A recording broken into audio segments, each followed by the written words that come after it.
Shirat e ditëve të fundit kanë vonuar ndjeshëm korrjen e misrit. Në shumë parcela, veçanërisht këtu në zonën e Libohovës dhe Dropullit, misri ende nuk është mbledhur.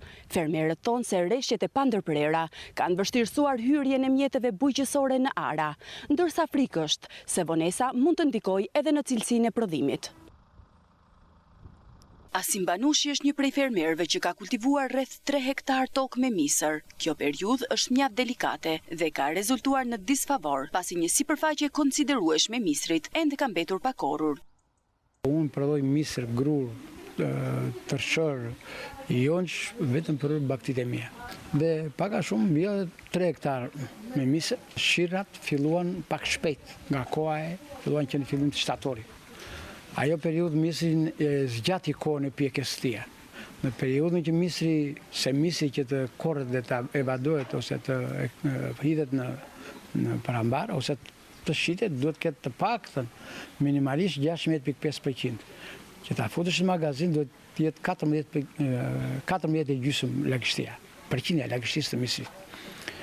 Kushtet me lagështi të tepërta në shirat e shtyn shumë kohën e bjelës misrit.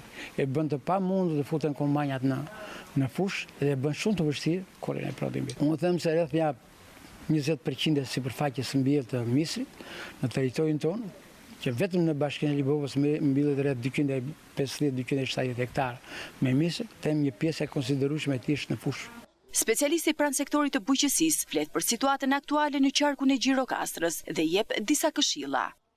Po për momentin nuk mund të veprohet, përveç se nëse ka ndonjë nga ata fermerët që e din, mund të ketë ndonjë pikë ku ata mund të ndërhyjnë për largimin e ujrave, kjo duhet bërë sa më parë të jetë e mundur.